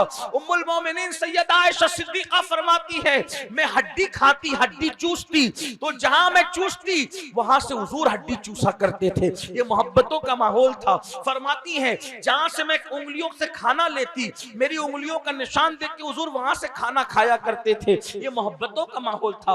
अल्लाह अकबर। आज नफरतें हैं, आज जुल्म है, आज ज्यादती है। बहरहाल बात दूर न निकले, मैं क्या अर्ज कर रहा था कि सैयदा फातिमातुज़ ज़हरा ने अपने बाबा से शौहर के बारे में बहुत तलकीन सुनी थी, तरबियत पाई थी। तो मौला अली से कहती है अली क्या तुम मुझसे खुश हो, तुम मुझसे राजी हो? मौला अली कहते हैं हाँ मैं आपसे राजी हूँ, आपने मुझे कब नाराज किया, मैं तो आपसे राजी हूँ। फिर कहती है अली तुम जानते हो ना मेरी जिंदगी में किसी मर्द की नजर मेरे वजूद पे नहीं पड़ी। देखो फिक्र देखो, सोच देखो। कहती अली मेरे जीते जी मेरी हयाती में मेरे जिस्म पर कभी किसी मर्द की नजर नहीं पड़ी। अली जब मेरा विसाल होता है तो मुझे रात के वक्त उठाना, मुझे रात के वक्त दफन करना, रात के वक्त मुझे कब्र के हवाले कर देना ताकि किसी मर्द की नजर मेरे जनाजे पर न पड़े। अल्लाह अकबर। सैयदा फातिमा रोती है, मौला अली भी रो पड़ते। बल्कि उस वक्त तो बहुत सी बातें हुई, तवील दास्तान है, लेकिन एक बात मुझे और याद आ गई। उस वक्त तो सैयदा फातिमा ने यह भी कहा था, अली मेरी जिंदगी में तुम्हें दूसरा निकाह करने की रसूलुल्लाह ने इजाजत नहीं दी थी, मेरे विसाल के बाद तुम दूसरा निकाह तो करोगे ना। मौलाए कायनात ने सोचा होगा कि अब इस वक्त ये क्या बात हो रही है, तो फरमाया फातिमा ऐसा क्यों कह रही हो? कब मेरे बाद तो तुम दूसरा निकाह करोगे ना। सैयदना अली पाक ने फरमाया ये बात क्यों हो रही है? तो कहा इसलिए हो रही है कि मैंने अपने बाबा से सुना कि करबला के मैदान में मेरा बेटा हुसैन अकेला रह जाएगा। जब आप भी हयात नहीं होंगे, मैं भी हयात नहीं होंगी, हसन भी हयात नहीं होंगे, तो अली काम करना, जब तुम मेरे बाद किसी औरत से निकाह करना तो किसी बहादुर औरत से निकाह करना, यानी बहादुर घराने में निकाह करना, ताकि उस बहादुर घराने की औरत से बहादुर बच्चे पैदा हो और बेटे पैदा हो, ताकि कयामत के दिन, ताकि करबला के मैदान में वो बहादुर बच्चे करबला के मैदान में मेरे हुसैन का साथ दे, मेरे हुसैन के काम आए।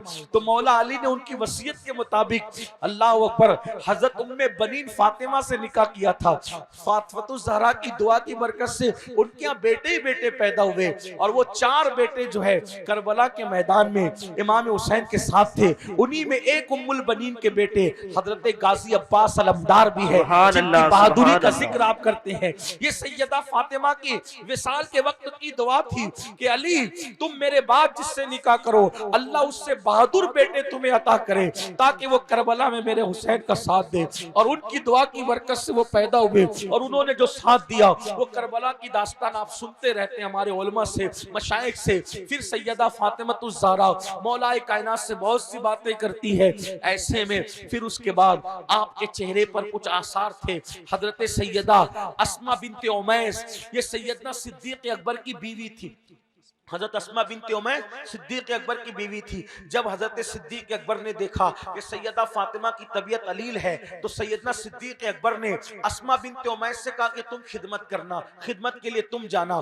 इसका मतलब यह है कि सहाबा में आपस में कितना प्यार था, सिद्दीक अकबर अहले बैत से कितनी मोहब्बत करते थे कि खिदमत के लिए अपनी बीवी को रख छोड़ा था। तो अस्मा बिनते उमैस ने कहा बीबी, सैयदा फातिमा से कहा बीबी मैं तुम्हारे चेहरे पर जो है वो बहुत फिक्र देख रही हूँ, फिक्रमंद क्यों हो? तो सैयदा फातिमा ने कहा कि अस्मा मुझे फिक्र इस बात की है कि मेरे जीते जी मेरे वजूद को किसी ने नहीं देखा, मेरे वजूद को किसी ने नहीं देखा।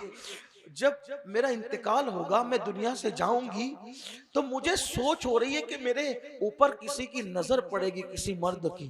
क्योंकि मदीने मुनव्वरा में दस्तूर ये है कि चारपाई पर मैयत को रख देते और ले जाते ऐसी डाल के कपड़ा, यानी अपने यहाँ जैसे इंडिया में जो जनाजा है और आजकल जो दुनिया में जो जनाजा है, ऐसा जनाजा मदीने मुनव्वरा में उस वक्त तक नहीं था, बल्कि चारपाई पर लिटा देते थे मैयत को और ऊपर कपड़ा डाल करके लेकर जाते थे।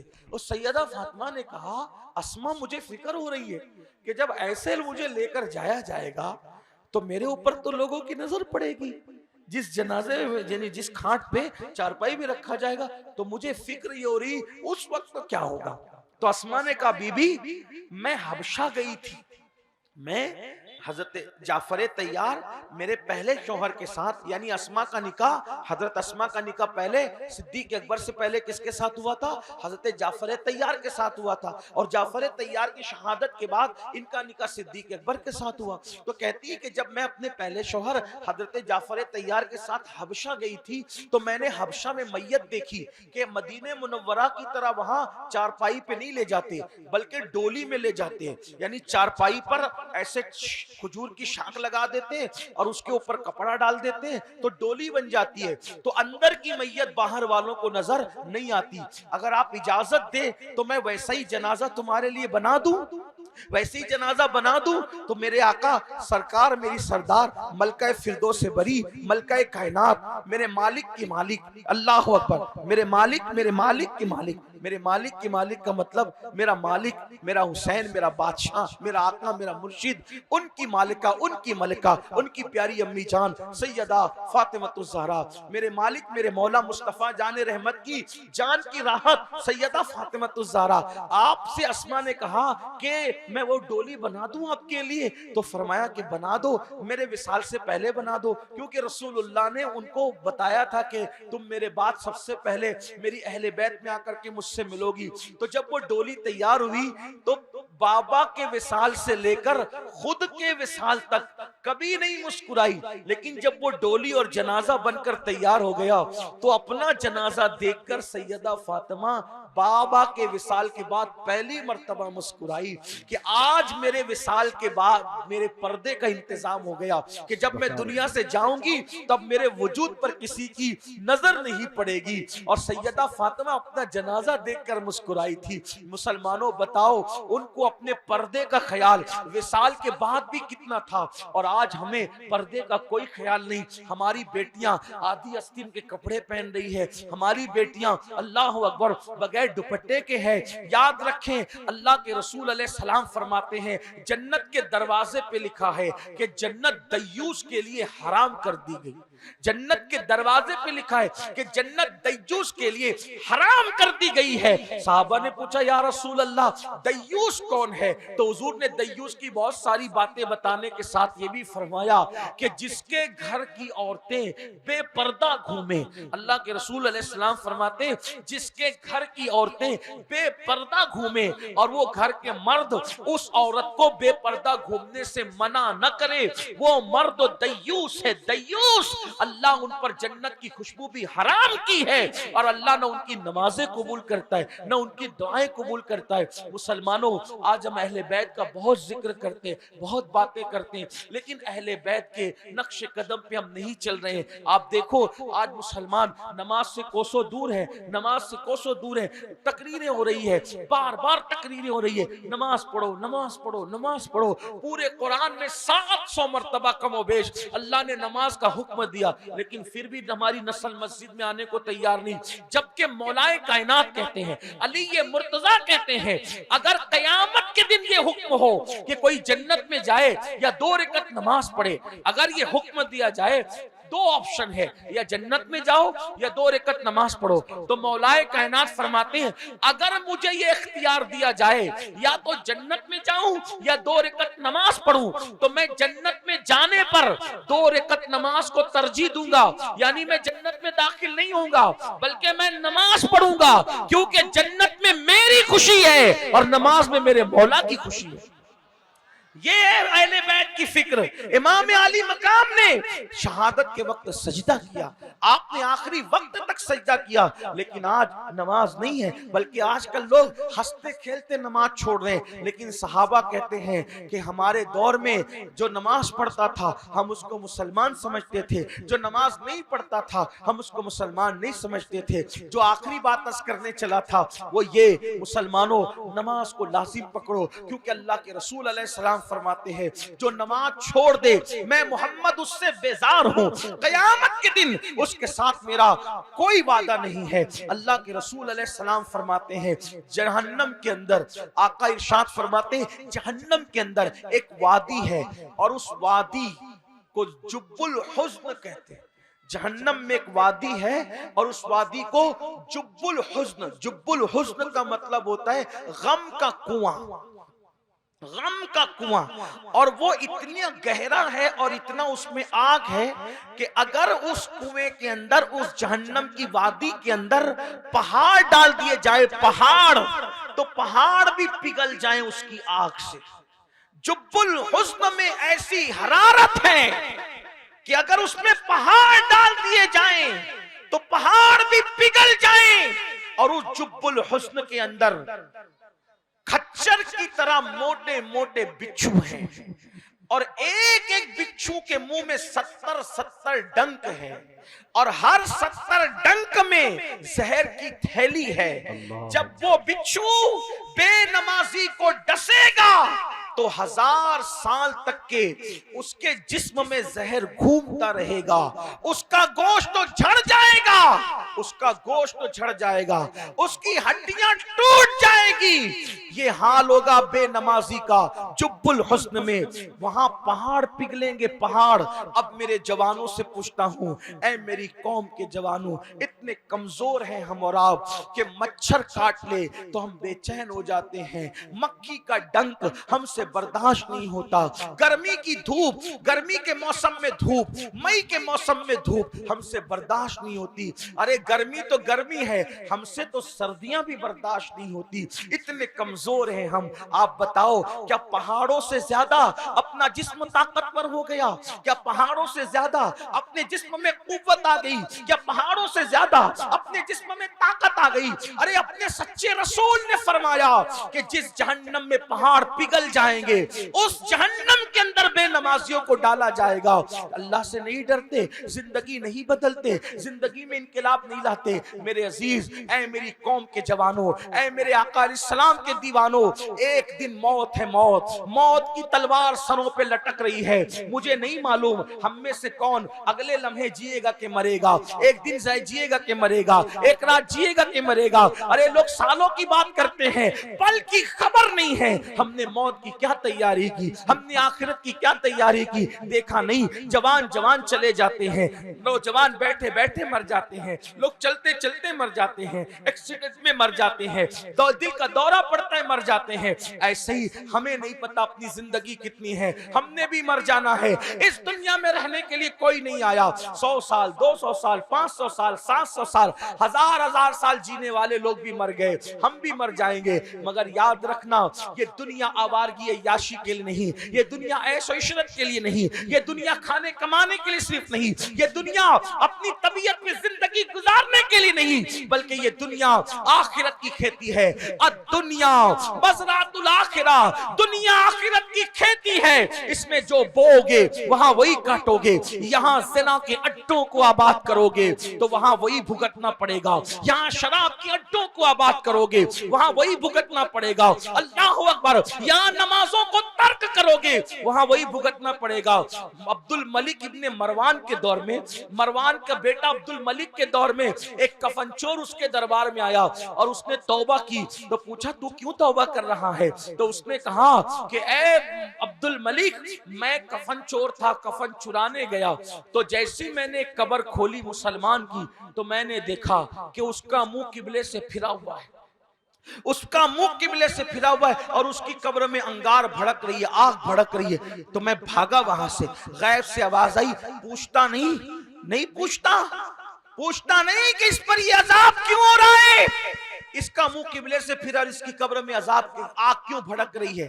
आग भड़कने की वजह पूछ। तो मैंने पूछा कि आग क्यों भड़क रही है? तो कहा, ये नमाज के वक्त तो सो जाता था, नमाज नहीं पढ़ता था, इसलिए इसकी कब्र में आग भड़क रही है। फिर मैंने दूसरी कब्र खोली तो देखा कि एक मुर्दा है, उसका मुंह सुअर और खिंजीर की तरह है और उसकी कब्र में आग भड़क रही है। तो मैं भागा वहां से, गैब से आवाज आई, पूछता नहीं कि क्यों इसके कब्र में आग भड़क रही है और ये सुअर की तरह है। तो निदा आई, ये शराब पीता था, नशा करता था, इसलिए कब्र में इसको सुअर बना दिया, खिंजीर बना दिया। याद रखो, दुनिया में खूब मनमानी करो, खूब हौज मौज करो, लेकिन आखिर कब्र है, आखिर मैदान महशर है, आखिर अल्लाह की अदालत है। इतने नादान हो, पुलिस के डंडे से डरते हो, जहन्नम की आग से नहीं डरते, दुनिया की सजा से डरते हो, अल्लाह की सजा से नहीं डरते, कि दुनिया के केसों से डरते हो, अल्लाह की अदालत से नहीं डरते। कितना गिर गया मुसलमान, मुसलमानों की सोच कितनी गिर गई। अगर पुलिस डंडा पकड़ पटक दे तो घर में जाकर दबक कर बैठ जाते हैं,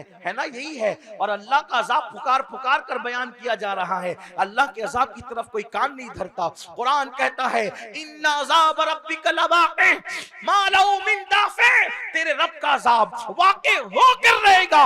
और जब वो अजाब नाजिल करने का फैसला कर ले, जब वो किसी को अजाब करने का फैसला कर ले, तो दुनिया की कोई ताकत तुझे अल्लाह के अजाब से बचा नहीं सकती। इसलिए मेरे भाइयों, वक्त मेरा मुकम्मल हुआ, आपसे इतना ही कहने के लिए आया हूँ, अहले बैत से मोहब्बत करो लेकिन उनके नक्शे कदम पे चलो, नमाज की पाबंदी करो, जिना से बचो, शराब से बचो, सूद से बचो, गुनाह से बचो, झूठ से बचो, बुराइयों से बचो। ये दाढ़ी मुंडा मुंडा कर जो गटरों में फेंकते हो, हजाम की कुर्सियों में बैठ के जो दाढ़ी मुंडा कर गटरों में डलवाते हो, खुदा के लिए यहूदियों की तरह, मुशरिकों की तरह चेहरा ना बनाओ, रसूलुल्लाह की सुन्नत की तरह चेहरा बनाओ। हुजूर के इश्क का दावा करते हो, इश्क सिर्फ नारों का नाम नहीं है, नारे लगाने से कोई आशिक नहीं होता, शहद का नाम लेने से कोई जो वो मिठास नहीं चख लेता। कितना भी बार शहद शहद कहिए, आपका मुंह मीठा नहीं होगा, कितनी भी बार लड्डू लड्डू कहिए, आपका मुंह मीठा नहीं होगा, उसके लिए चखना पड़ेगा। ऐसे ही नारे लगाने से कोई आशिक नहीं होता। जब तक नमाजी ना बनो, जब तक चेहरों पे सुन्नतें ना सजाओ, जब तक अपने घरों में सुन्नतों का माहौल ना बनाओ, बताओ कितनी मर्तबा आका पे दुरूद पढ़ते हो, गाने कितना सुनते हो और दुरूद कितना पढ़ते हो, वो बताओ। गानों के आशिक हो गया, रसूलुल्लाह के आशिक हो। अगर रसूलुल्लाह के आशिक होते तो गाने सुनने की बजाय दुरूद पढ़ते, गजल सुनने की बजाय दुरूद पढ़ते, हीरो के तरीके पे कमर मटका के चलने की बजाय सर झुकाकर रसूलुल्लाह की सुन्नत के मुताबिक चलते। मतलब ये है, हमने सिर्फ मुनाफिकत करने की कोशिश की है, हमने अपने आप को धोखा देने की कोशिश की है। इसलिए मुसलमान बनो, इंसान बनो, नेक बनो। आज से पहले जो हुआ सो हुआ, उससे तौबा करो, क्योंकि तौबा का दरवाजा खुला हुआ है। अल्लाह के रसूल ने फरमाया, अत्तायु मिन ज़म्बी कमन ला ज़म्ब ला, कि गुनाह से तौबा करने वाला ऐसा है जैसे उसने गुनाह किया ही नहीं। जो गुनाह से सच्ची तौबा कर लेता है, अल्लाह उसको माफ कर देता है। और मैं बात समेट रहा था, लेकिन तौबा की बात आई तो आप मायूस न हो जाएं, इसलिए तौबा की बात, तौबा का दरवाजा खुला हुआ है। अगर कोई हजारों साल भी गुनाह करे और सच्ची तौबा करे तो अल्लाह उसको माफ करता है। अपनी गुफ्तगू का एंड करते हुए अपने नौजवानों से और अपनी बहनों से कह रहा हूं, आज से पहले जो कुछ किया इस महफिल में तौबा कर लो, अल्लाह राजी होगा। सबको मनाना मुश्किल है, रब को मनाना बहुत आसान। अल्लाह बहुत आसानी से राजी हो जाता है। अल्लाह पाक अपने बंदों के गुनाहों को माफ करता है। अगर आप इजाजत दे तो मैं एक वाकया तौबा पर आपको बताऊं, ताकि आपको पता चले अल्लाह कैसे कैसों को माफ करता है। क्या मैं बोल सकता हूं? टाइम है? एक वाकया बोल सकता? सुन ले, बहुत खूबसूरत वाकया है, बहुत शानदार और ईमान को मजबूत करने वाला। एक मर्तबा का वाकया है, सब तवज्जो से सुने।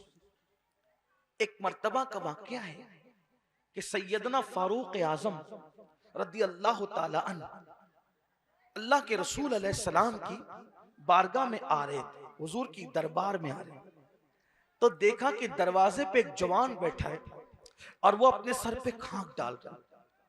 वो जवान अपने सर पे खाक डाल रहा है, रो रहा है। फारूक आजम ने कहा, क्यों रो रहा है? तो उसने कहा, ऐ उमर, मेरे रोने की एक वजह है। वजह यह है कि मैं एक बार अल्लाह के रसूल से मिलना चाहता हूं, मुझे हुजूर से इजाजत ले दो कि हुजूर मुझे मिलने की इजाजत दे दें, एक मुलाकात दे दें, शर्फ़े ज़ियारत दे दें, शर्फ़े लिक़ा दे दें, ताकि मैं हुजूर से मिल लूं। फारूक आजम ने मेरे आका के पास हाजिरी दी, या रसूल अल्लाह, आपकी चौखट पर एक बंदा रो रहा है, गिड़गिड़ा रहा है, आका इजाजत है, वो आपसे मिलना चाहता है। मेरे आका ने फरमाया, उमर बुलाओ उसको, उमर उसको बुलाओ। हालांकि आका अलैहिस्सलाम से मिलने के लिए ऐसा कोई प्रोसीजर नहीं था कि किसी के जरिए से इत्तला भिजवाएं, ऐसा नहीं, बल्कि हुजूर से तो कोई भी मिल सकता था, कभी भी मिल सकता था। आका अलैहिस्सलातु व तस्लीम से मिलने के लिए बहुत आसान रास्ते थे। तो लेकिन बहरहाल वो जवान आया, रोने लगा, या रसूल अल्लाह, मैं बहुत बड़ा पापी हूं, मैं बहुत बड़ा गुनहगार हूं, या रसूल अल्लाह दुआ कर दें कि अल्लाह मुझे माफ कर दे, अल्लाह मेरी मगफिरत कर दे। मेरे और आपके आका रहमतुल लिल आलमीन शफीउल मुज़निबीन सल्लल्लाहु अलैहि वसल्लम ने फरमाया, ए जवान, तूने क्या गुनाह किया?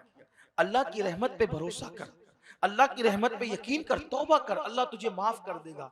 उसने कहा, आका मगर मेरा गुनाह बहुत बड़ा है, या रसूल अल्लाह मेरा गुनाह बहुत बड़ा है। आका ने फरमाया, अल्लाह माफ करेगा, कितना ही बड़ा तेरा गुनाह है अल्लाह माफ करेगा। उसने कहा मगर आका मेरा गुनाह बहुत बड़ा है। तो मेरे आका ने फरमाया क्या तेरा गुनाह जमीन के रेगिस्तानों से भी बड़ा है? हाँ आका मेरा गुनाह जमीन के रेगिस्तानों से ही बड़ा है। क्या तेरा गुनाह समुंदर की झाग से ही बड़ा है? हाँ आका मेरा गुनाह समुंदरों की झाग से ही बड़ा है। फिर मेरे आका ने फरमाया, ये रिवायत को मैं बतौर मफहूम पढ़ रहा हूँ, मफहूम के तौर पे अपने अल्फाज के जामे में आका ने फरमाया क्या तेरा गुनाह आसमान से ही बड़ा है? आसमान से बड़ा है तेरा गुनाह? उसने कहा हाँ या रसूल अल्लाह मेरा गुनाह आसमान से ही बड़ा है। तब मेरे आका रहमते तमाम ने फरमाया क्या तेरा गुनाह अल्लाह की रहमत से ही बड़ा है? क्या तेरा गुनाह अल्लाह की रहमत से ही बड़ा है? उसने कहा नहीं या रसूल अल्लाह अल्लाह की रहमत से बड़ा मेरा गुनाह नहीं। अल्लाह की रहमत बड़ी है। आपने फरमाया अल्लाह की रहमत बहुत बड़ी। तो आका ने फरमाया जब अल्लाह की रहमत बड़ी है तो तौबा कर, बता तूने क्या किया, पहले मुझे बता क्या किया। उसने कहा आका मैं वो कम नसीब हूं कि मैं कफन चोर हूं, मैं कफन चोरी किया करता था। लेकिन एक रात मैं कब्रिस्तान में गया और कब्रिस्तान में जाकर मैंने जैसे ही ताजा कब्र खोली, पहले लोग कफन चोर होते थे, अभी नहीं होते क्योंकि पहले कपड़ा हाथ से बुना जाता था, कपड़े की किल्लत होती थी। अभी कफन और कपड़े तो मशीनों पे बुने जाते हैं। अब कोई लोग कफन नहीं चुराते, कोई कपड़ा उपड़ा नहीं चुराते, तो उस वक्त लोग कफन भी चुरा लेते थे। उस जवान ने कहा कि मैंने ताजा कब्र खोली जैसे ही तो उसमें एक लड़की की लाश थी, एक लड़की। मैंने जैसे ही उसका कफन निकाला तो उसके खूबसूरत जिस्म पर मेरी नजर पड़ गई, और जब नजर पड़ी, कफन निकल गया तो हालत क्या होगी अब ये बताने की जरूरत तो नहीं है मजमे को। तो उसके बदन पे मेरी नजर पड़ गई। शैतान ने मुझ पे हमला किया, और जैसे ही शैतान ने मुझ पे हमला किया मैंने उस मुर्दा लड़की के साथ जिना किया। ये गुनाह था उस नौजवान का गुनाह ये था। लरस गई तबीयत, मेरे आका भी लरस गए। कहते हैं कि जिसके पास जितना इल्म होता है वो उतना ज्यादा अल्लाह से डरता है। जो अल्लाह का जितना करीबी बंदा होता है वो उतना ज्यादा अल्लाह से डरता है। अल्लाह की मखलूक में हुजूर से बड़ा कोई आलिम नहीं, अल्लाह की मखलूक में हुजूर से बड़ा कोई अल्लाह का मुकर्रब नहीं। इसलिए अल्लाह से सबसे ज्यादा अगर कोई डरने वाली जात है तो वो मेरे नबी की जात है। हुजूर ने सुना तूने जिना किया मुर्दा लड़की के साथ। आका जब मैंने जिना किया वो लड़की उठ के खड़ी हो गई, मुझे यूं लगा उठ के खड़ी हो गई। अल्लाह अकबर। उस लड़की ने कहा अल्लाह तुझे तबाह करे, अल्लाह तुझे बर्बाद करे, अल्लाह तुझे हलाक करे, अल्लाह तुझे कभी माफ न करे। तूने मुझे नापाक किया, तूने मुझे गंदा किया। क्या मुंह लेकर इन मुर्दों के दरमियान इस कब्रिस्तान शहर खामोशा में क्या मुंह लेकर के रहूं? तूने मुझे गंदा कर दिया। मैं भागा। उसकी सदाए बाज़गश्त मेरे कानों को बेचैन करती है। मेरे आका ने कहा जवान तूने ऐसा कर दिया? उसने कहा हाँ कहा। फरमाया जल्दी से यहाँ से निकल, जल्दी से यहाँ से हट, डरता हूं कहीं तेरी वजह से आग न बरसा दे, तेरी वजह से कहीं आसमान से आग न बरसा, जल्दी से यहाँ से निकल। वो निकला, चला गया। आने के बाद जंगल में मारा मारा फिरता रहा, सर पे खाक डालता रहा, तौबा ही तौबा, तौबा ही तौबा, तौबा ही तौबा। एक दिन वो ऐसे रोते रोते बेचैन होकर के कहता है अल्लाह तेरे महबूब ने तेरे खौफ की वजह से मुझे अपने दर से बाहर कर दिया। मौला क्या वाकई मेरा गुनाह तेरी रहमत से बढ़ गया है? क्या वाकई मेरा गुनाह तेरी रहमत से बड़ा हो गया है? अगर मेरा गुनाह तेरी रहमत से बड़ा हो गया है, अगर ऐसा है तो फिर भेज वो अज़ाब जो मुझसे पहले किसी पे नहीं भेजा और मुझे हलाक कर दे। और मेरा गुनाह तेरी रहमत से बड़ा नहीं है और यकीनन नहीं है, तेरी रहमत बड़ी है। तेरी रहमत बड़ी है, तेरी रहमत से बड़ा मेरा गुनाह नहीं है। तो मेरे अल्लाह, मेरी अर्जी है कि तेरे महबूब को खबर कर दे कि तूने मुझे बख्श दिया, तेरे महबूब को इत्तला दे दे कि तूने मुझे माफ कर दिया, मैंने तौबा की, तेरी रहमत मेरे गुनाह से बहुत बड़ी है। सबक़त रहमती अला गज़बी, मेरे गज़ब पर मेरी रहमत सबक़त ले गई, ये तेरा फरमान है। मौला तेरे हबीब को खबर कर दे, मैं तौबा करता हूँ कि और तू मुझे माफ कर चुका है, तेरे महबूब को इत्तला कर दे। ये कहना था, रहमत बारी जोश में आई, हजरत जुल जलाल की रहमत जोश में आई और जिब्रील अमीन बुलबुले सिदरा जमीन पर आए और आपने अर्ज की, अल्लाह आपको सलाम कहता है। और उस कफन चोर के बारे में अल्लाह पाक ने ये फरमाया कि अल्लाह ने उसकी तौबा कबूल कर ली, आपके सदके में अल्लाह ने उसकी तौबा कबूल कर ली। आका ने फरमाया वो बख्श दिया गया, वो कफन चोर जिसने मुर्दा लड़की के साथ बदी की, वो बख्श दिया गया। या रसूलल्लाह, वो बख्श दिया गया। और सिर्फ वही नहीं बख्शा गया, अब आगे सुनो, असल बात जो मेरे और तुम्हारे अल्लाह ने अपने नबी को बताई, क्या शान है उसकी रहमत की, क्या करम है, बंदों से क्या प्यार करता है। लोग कहते हैं 70 माँ, मैं कहता 70 माँ की क्या बात, वो करोड़ों माओं से ज्यादा अपने बंदों से प्यार करता है। जब उसके हुस्न की कोई इंतहा नहीं है, उसके इल्म की कोई इंतहा नहीं है, उसकी सखावत और जूद की कोई इंतहा नहीं है, तो उसकी रहमत की इंतहा नहीं है, तो उसकी मोहब्बतों की क्या इंतहा है। उस जैसा कोई किसी से प्यार नहीं करता। वो अपने बंदों से, हम गुनहगारों से जितना प्यार करता है, उस प्यार की कोई इंतहा नहीं है, हद नहीं है। वो करोड़ों माओं से ज्यादा अपने बंदों से प्यार करता है। अल्लाह ने जिब्रील अमीन को भेजा, या रसूल अल्लाह, अल्लाह ने उसे बख्श दिया। और अल्लाह ने फरमाया, अगर कोई इससे बड़ा भी गुनाह करेगा, ये कफन चोर ने जो किया, अगर इससे बड़ा गुनाह भी करेगा और सच्चे दिल से तौबा करेगा, तो अल्लाह उसको भी माफ करने का वादा करता है। अल्लाह उसको ही माफ करेगा। शायद इस मजमे में ऐसा कोई नहीं होगा कि जो इतना बड़ा मुजरिम हो। आओ ना, फिर अपने अल्लाह को मना लो, आओ अपने अल्लाह को मना लो। तौबा का दरवाजा कब तक खुला है? जब तक अपनी जिंदगी है उस वक्त तक हमारे लिए तौबा का दरवाजा।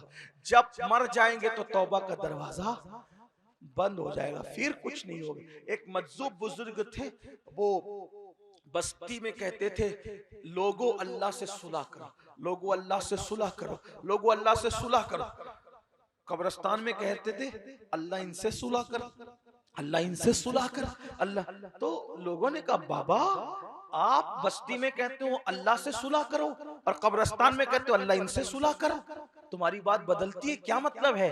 वो फरमाया, नादान, जब तक इंसान जिंदा रहता है अल्लाह उसको माफ करने के लिए तैयार है और अल्लाह उससे सुलह करने के लिए तैयार है। तो मैं बंदों से कहता हूँ कि अल्लाह से सुलह कर लो, तौबा कर लो, माफी मांग लो। लेकिन जब इंसान मर जाता है तो बंदा तौबा करने के लिए तैयार रहता है, लेकिन अल्लाह उसकी तौबा कबूल नहीं। इसलिए मैं अल्लाह से कहता हूँ, तो मरने से पहले तौबा कर लो। और मौत कब आएगी इसकी कोई गारंटी नहीं है। इतने बहादुर मत बनो कि पाप पर पाप करो, जराइम पे जराइम। वो पहाड़ भी अल्लाह का अज़ाब बर्दाश्त नहीं कर सकते, हम क्या बर्दाश्त करेंगे। इसलिए आइए सिद्क़ दिल से तौबा कीजिए अल्लाह की बारगाह में। अस्तग़फिरुल्लाह, अस्तग़फिरुल्लाह, अस्तग़फिरुल्लाह रब्बी मिन कुल्ली ज़म्बिन व अतूबु इलैहि, ला इलाहा इल्लल्लाह मुहम्मदुर रसूलुल्लाह। बोलो, आज के बाद हर गुनाह से बचेंगे। ए अल्लाह, हम सच्ची तौबा करते हैं, हमें सच्ची तौबा पर इस्तिकामत अता फरमा। क्या आप में से कितने लोग हैं जो आज के बाद ये इरादा करते कि नमाज नहीं छूटेगी इंशाअल्लाह? भाई वादा करोगे तो भी पढ़ना है, नहीं करोगे तो भी पढ़ना ही है, फर्ज के अल्लाह। उठाए, थोड़ा हाथ उठाए रखे, यही तो मंजर है, फरिश्तों को गवाह बनाइए। ए अल्लाह, हाथ उठाना हमारा काम है, इन हाथों की लाज रखना तेरे करम पर है मौला। हम सबको और हमारी नस्लों को नमाजी बना दे अल्लाह। आप सब पर करम की नजर फरमाए।